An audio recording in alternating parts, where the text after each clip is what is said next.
안녕하세요. 오늘 에스겔 성전 우리가 27강을 공부할 차례인데요. 먼저 우리가 항상 했던 대로 먼저 노선을 보도록 하겠습니다. 이제 여러분 반복하시니까 어느 정도 이제 순서가 여러분 머릿속에 암기가 되실 거예요. 그러면 우리가 에스겔 성전 공부할 때 많이 도움이 됩니다. 첫 번째 성전의 사면담을 보았고, 두 번째는 바깥들 동향한 문간을 보았습니다. 세 번째는 박석 깔린 땅과 또 30개의 방들을 보았죠. 그리고 네 번째는 바깥들 북향한 문간, 그리고 다섯 번째는 바깥들 남향한 문간이죠. 그리고 여섯 번째는 안뜰 남향한 문간, 그리고 일곱 번째 안뜰 동향한 문간, 그리고 여덟 번째는 안뜰 북향한 문간으로 갔죠. 이제 안뜰 북향한 문간에서 지난번에 우리가 번제물을 씻는 방과 희생 제물을 잡는 상을 보았다라고 하였습니다. 지난주에 배웠던 거고요. 그다음에 오늘은 이 번제물을 씻는 방을 말씀하시면서 거기에 이제 두 가지가 더 있었죠. 바로 다듬은 돌로 만든 상과 갈고리. 이제 오늘 이 두 가지를 배울 거고요. 이곳에서 다시 10번째로 간 장소는 이제 노래하는 자들의 방 두 개가 있었는데, 먼저 북문 곁에 있는 남향한 방이었고요. 그 다음에 두 번째는 동문 곁에 있는 북향한 방인데, 이 노래하는 자들의 방을 오늘과 다음 주에 걸쳐서 두 번에 나눠서 공과를 하도록 하겠습니다. 네. 그러면 오늘 공과를 보도록 하겠습니다. 27강인데 오늘 본문 말씀은 에스겔 40장 42절만 적혀 있는데 43절까지 우리가 보아야 됩니다. 40장 42절 43절 한번 제가 볼게요. 또 다듬은 돌로 만들어서 번제에 쓰는 상 넷이 있는데 각 장이 1척 반이요 광이 1척 반이요 고가 1척이라 번제의 희생을 잡을 때 쓰는 기구가 그 위에 놓였으며 현관 안에는 길이가 손바닥 넓이만한 갈고리가 사면에 박혔으며 상들에는 희생의 고기가 있더라. 아멘. 네, 아홉 번째 방문한 곳 번제물을 씻는 방에서 이제 세 번째 알아볼 것이 다듬은 돌로 만든 상이죠. 이 다듬은 돌로 만든 상, 북문 입구에는 번제에 쓰는 상이 4개가 더 있다라고 하였습니다. 이것은 지난번에 우리가 희생 제물을 잡는 상이 8개였잖아요. 거기에 이제 상이 4개가 더 있는데 이 상은 다듬은 돌로 만든 상이다라고 하였는데, 이 상은 재료뿐 아니라 크기까지 특별히 언급되었다라고 하였습니다.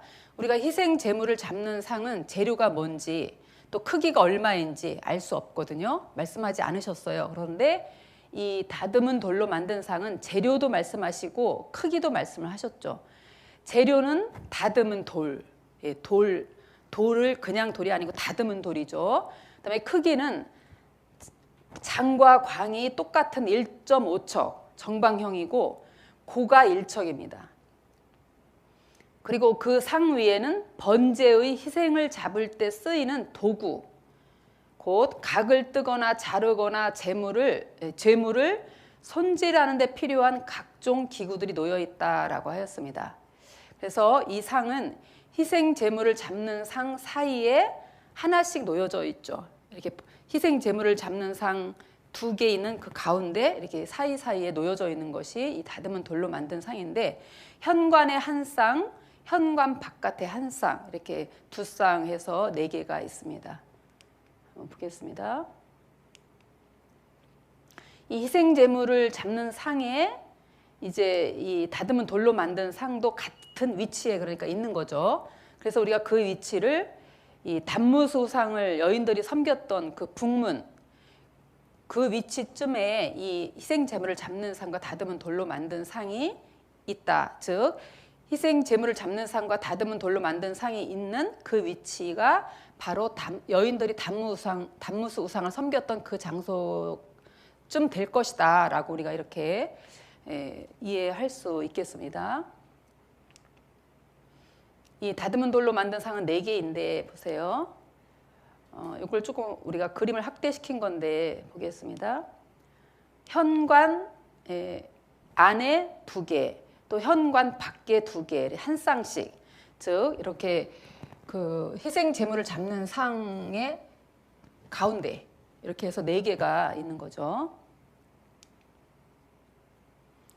동영상으로 보면 다듬은 돌로 만든 상이 이렇게 희생 제물을 잡는 상 가운데 있고, 이것은 이제 이 위에 제물을 잡을 때 쓰는 갈고리라든가 칼이라든가 대야라든가 이런 게 있고요. 그다음에 장과 광이 1.5척 정방형이고 높이가 1척이 되는 이 다듬은 돌로 만든 상이 총 4개가 있다라는 것을 볼 수 있습니다. 희생 제물을 잡는 상 기구가 여기에 있죠. 그 다음에 이제 갈고리인데요. 갈고리. 이 갈고리는 현관 안의 사면에는 길이가 손바닥 넓이만한 갈고리가 박혀 있다라고 하였습니다. 이 갈고리는 번제물 짐승을 잡은 후에 그 가죽을 벗기고 내장과 정강이를 취해 씻은 것들을 걸어놓기 위한 도구입니다. 그래서 이 갈고리는 현관 안에 있잖아요. 그렇죠? 현관 안에 있기 때문에 이 현관 안에는 우리가 지난번에 장로 70인이 우상에게 분향할 때 뜰 문 안, 담 구멍 안에 있는 한 문, 그러니까 뜰 문을 열고 들어가서 그 안에 담이 있는데 또 담을 헐어라 해서 열어서 보니까 그 안에 방에 이렇게 장로 70인이 우상을 섬기고 있었다고 했습니다. 그래서 이 갈고리가 있는 현관 안, 이 장소쯤이 우리가 장로 70인이 분향한 장소가 아닐까 우리가 이렇게 봤죠. 그 다음에 보겠습니다. 이 갈고리는 에스겔 40장 43절에 있는데 여기 보시면은 이게 현관 안의 그림이거든요. 현관 안에 이렇게 희생 제물을 잡는 상도 4개가 있고, 그 다음에 돌로 만든 상도 2개가 있고, 그 좌우에 갈고리가 현관 사면에 이것도 우리가 그 사비부라는 거 우리가 전에 배웠죠.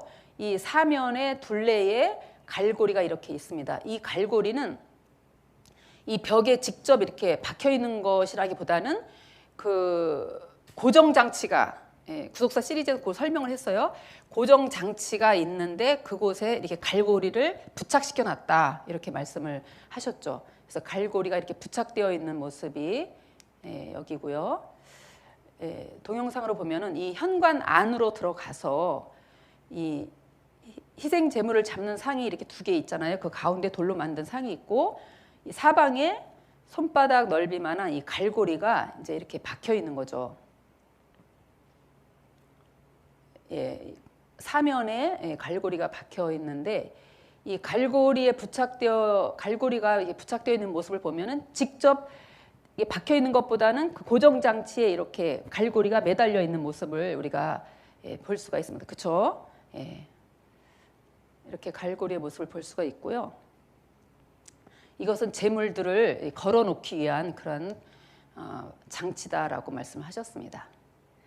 그러면 이제 우리가 10번째로 이제 갈 거예요. 이제 9번째까지 우리가 본 거고요. 이제 10번째를 볼 텐데, 10번째 간 장소는 노래하는 자들의 방입니다. 북문 곁에 있는 남향한 방, 이게 노래하는 자들의 방이 2군데가 있는데 이쪽에가 북문이잖아요. 그렇죠? 이쪽에가 북문이니까 북문 곁에 한 방, 또 동문 곁에 또 방 하나, 이쪽에 동문이니까, 그렇죠? 이쪽에 동문이니까 동문 곁에 방 하나, 이렇게 2개가 있습니다. 이것은 다음 주에 또 이거 자세하게 더 한번 공부할 거예요. 그러면 이 노래하는 자들의 방, 우리가 노래하는 자들의 방이 또 다른 그 장소기 때문에 우리가 본문을 다시 읽어봐야 됩니다. 에스겔 40장 44절로 46절까지만 볼게요. 40장 44절로 46절. 예, 한번 보겠습니다. 안문 안 안뜰에는 방 둘이 있는데 북문 곁에 있는 방은 남으로 향하였고 남문 곁에 있는 방은 북으로 향하였더라. 그가 내게 이르되 남향한 이 방은 성전을 수직하는 제사장들의 쓸 것이요 북향한 방은 제단을 수직하는 제사장들의 쓸 것이라. 이들은 레위의 후손 중 사독의 자손으로서 여호와께 가까이 나아가 수종드는 자니라. 예. 예, 보겠습니다. 그래서 10번째 노래하는 자들의 방이라고 하였는데, 먼저 이 노래하는 자들의 방이 안문 안 안뜰에 있다라고 하였는데요. 이 여기 안문 안 안뜰은 원어적으로 안문간 외부의 안뜰이라는 의미인데, 이 표현은 에스겔이 안뜰 북향한 문간을 본 뒤에 바깥뜰로 나가서 번제물을 씻는 방을 보고 다시 안뜰 북향한 문간을 통과해 들어와서 안뜰 쪽을 보았다는 의미입니다. 이것은 결국에는 무슨 뜻이냐면요. 보세요. 안뜰 북향한 문간을 본 뒤에, 즉 이게 안뜰 북향한 문간이잖아요. 그렇죠?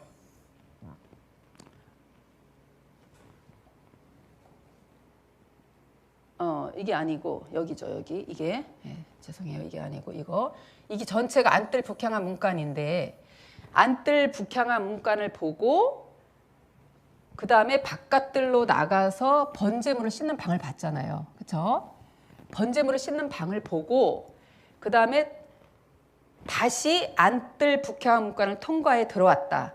여기에서 다시 안뜰 북향한 문간을 통과해서 일로 북향 문간을 통과해서 들어와서 그 다음에 노래하는 자들의 방을 봤다, 이런 뜻입니다. 제가 다시 한번 또 그림 보고 설명을 할게요. 보세요. 안문 안 안뜰이라고 했는데,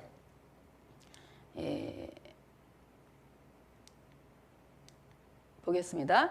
이 안문 안 안뜰, 그러니까 그 번제물 씻는 방을 보고 안문 안 안뜰에 들어가서 노래하는 자들의 방을 봤다, 이 말씀이잖아요. 그러니까 여기서 번제물 안뜰문 안 북향한 문간을 통과해서 이 번제물 씻는 방을 봤죠.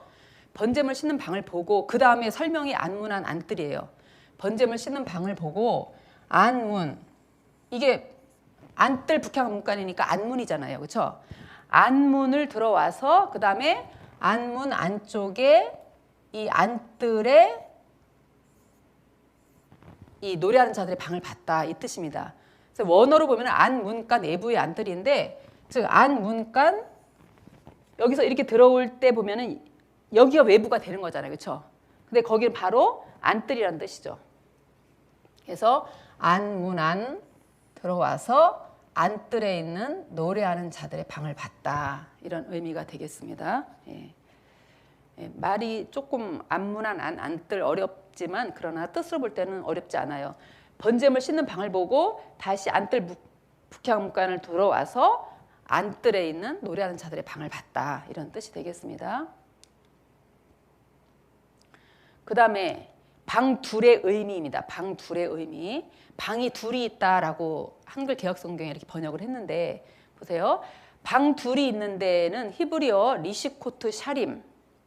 그러니까 리시코트는 방들, 또 샤림은 노래하다라는 뜻입니다. 그러니까 보시면은요, 이 리시코트가 방이고 방들이고 샤림이 노래하다라는 뜻이죠.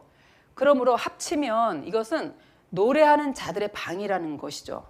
그런데 그래서 바른 성경에는 노래하는 자들의 방이다. 또 영어 성경에는 The Chambers of Singers, 이렇게 노래한다는 뜻의 번역이 제대로 되어 있잖아요. 그렇죠? 그런데 한글 개역 성경에서는 샤림이 두 개를 뜻하는 쉐타임을 잘못 기록한 것으로 판단하여 방 둘이 있는데 라고 번역을 한 거죠. 그러니까 방 둘이 있는데 라고 하는 번역은 틀린 번역이고, 이것은 노래하는 자들의 방이라는 번역이 맞는 번역이라는 것이죠. 그래서 성전에서 일하는 자들의 입에서 늘 찬송이 끊어지지 않을 때 항상 감사와 기쁨과 즐거움 속에서 맡겨주신 사명을 감당할 수 있습니다. 라고 하였습니다. 오늘 구속 경륜을 한번 볼게요. 이 방 2개, 노래하는 자들의 방은 방 하나는 성전을 수직하는 제사장들이 쓰는 방이고, 하나는 제단을 수직하는 제사장들이 쓰는 방이거든요. 그러면은 지키는 제사장들, 성전과 제단을 지키는 자들의 방인데 왜 수직하는 자들의 방이라고 하지 않고 이 방을 노래하는 자들의 방이라고 불렀을까라고 하는 것이죠. 그렇죠? 성전을 수직하는 제사장들의 방이고 또 제단을 수직하는 제사장들의 방인데 그 방을 노래하는 자들의 방이다라고 불렀다는 것입니다. 이것은 역대하 30장 21절에 보면은 이제 이 제사장들의 사명이 여기 보니까요. 날마다 여호와를 칭송하며 큰 소리 나는 악기를 울려 여호와를 찬양하였다.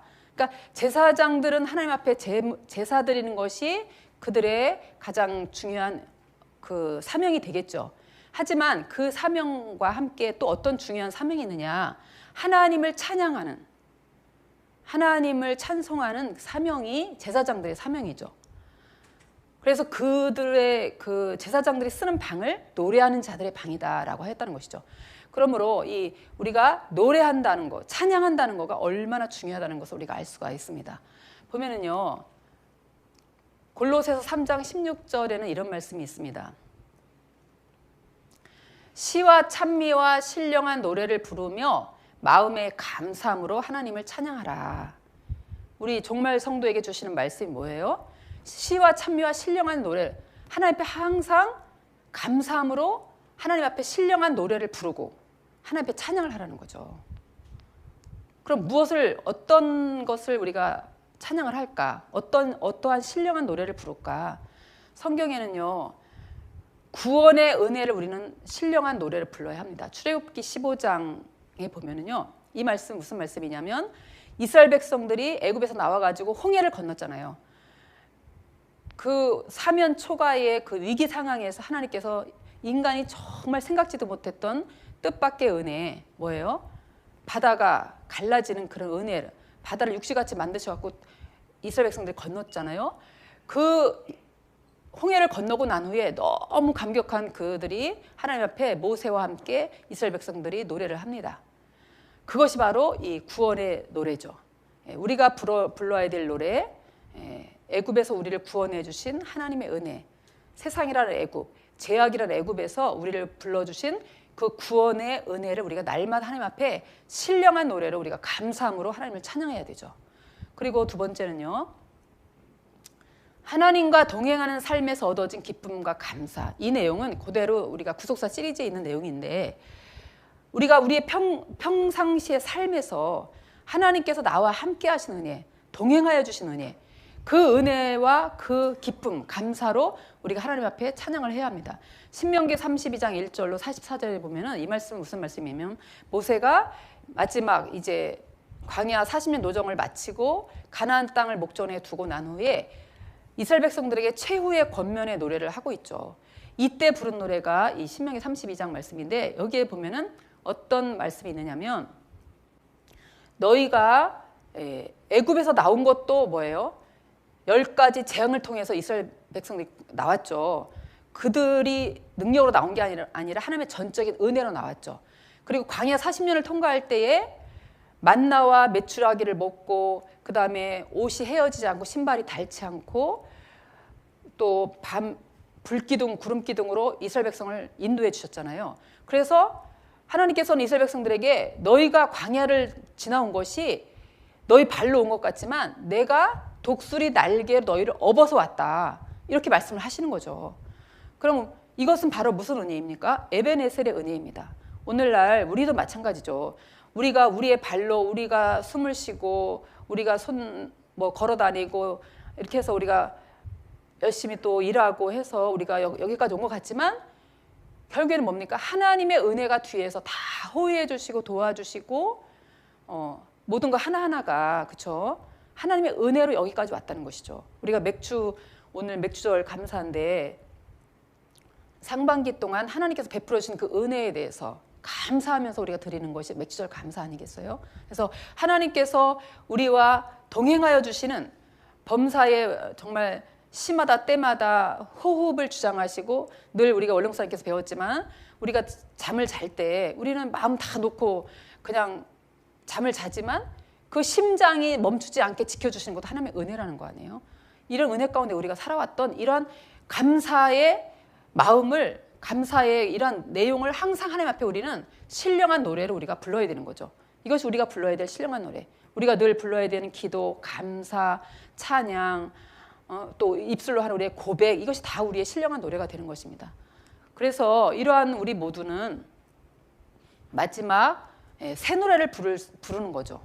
요한계시록 5장 9절과 14장 3절에 보면은 어린 양과 하나님의 보좌와 어린 양 앞에서 우리가 새 노래를 부른다고 했습니다. 그래서 하나님의 구속의 그 은혜와 여기까지 도와주시는 은혜, 또 천국에 갈 때까지, 새 예루살렘 성 에스겔 성전에 우리가 들어갈 때까지 지켜주시는 하나님의 은혜를 날마다 우리가 기억하면서 생각하면서 신령한 새 노래가 우리 입술에서 끊어지지 않는 저와 우리 구역장님들 다 되시기 바랍니다. 기도하겠습니다. 사랑의 아버지, 진심으로 감사드립니다. 하나님께서 죄와 사망 가운데 있던 저희를 예수 그리스도의 보혈의 은혜로 구원하시고 영원한 생명의 유업을 허락하시며 영원한 그 새 예루살렘 성, 영원한 하나님과 영원히 살 수 있는 그 천국의 소망을 저희에게 허락하신 아버지, 진심으로 감사드립니다. 우리를 구원하신 아버지, 이제 범사의 삶 가운데 늘 하나님께서 우리와 동행하여 주시니 감사합니다. 하나님의 도우심이 없이는 우리는 잠시라도 살 수가 없는 연약한 지렁이 같은 야곱이다라고 말씀하신 대로 우리 너무나 연약합니다. 하나님께서 늘 도와주셔서 이 코로나 위기 가운데도 세균이, 바이러스가 우리를 틈타지 않고, 하나님 아버지 어떠한 더 강력한 델타 바이러스가 온다 할지라도 우리를 그 가운데서 보호하여 주실 하나님의 은혜를 저희들이 생각하면서 믿으면서 날마다 우리의 입술에서 신령한 노래가 끊어지지 않는 우리 모든 구역장님들이 다 될 수 있도록 인도하여 주시옵소서. 아버지 하나님, 이러한 신령한 노래를 부르는 우리가 마지막 시온산에 서서 새 노래를 부르고 하나님의 보좌와 어린 양 앞에서 또한 영원토록 새 노래를 부를 줄로 믿사오니, 거룩하신 아버지, 우리를 붙잡아 주시고 끝까지 인도하여 주셔서 아버지 하나님이여, 마지막 에스겔 성전에 그 지성소에 들어가는 그날까지 아버지 하나님, 우리의 믿음의 아버지 발걸음이 더욱더 전진하는 발걸음, 아버지 하나님 멈추지 않고 달려가는 아버지 하나님이여, 정말 아브라함과 같이 하나님 앞에 인정받기까지 신앙의 노정을 아버지 하나님 달려갈 수 있는 우리 모든 구역장님들, 모든 구역 식구들, 우리 모든 남선교회, 우리 평강제일교회 될 수 있도록 인도하여 주시옵소서. 아버지, 이 시간도 주 앞에 감사드리며 받은 바 은혜, 지금까지 도와주신 은혜, 저희 귀한 구역장에 직분을 주신 사명 주심에 감사하여 우리 아버지 앞에 예물 드릴 때 우리 아버지께서 흠량하여 주시옵시고, 드린 것에 천천만만으로 우리 아버지께서 갚아주셔서 가정마다 영육간의 부요가 넘치는 아버지 모든 가정들 될 수 있도록 인도하여 주시옵소서. 모든 말씀 빌고 나올 때 거룩하신 예수님의 이름으로 기도드렸습니다. 아멘.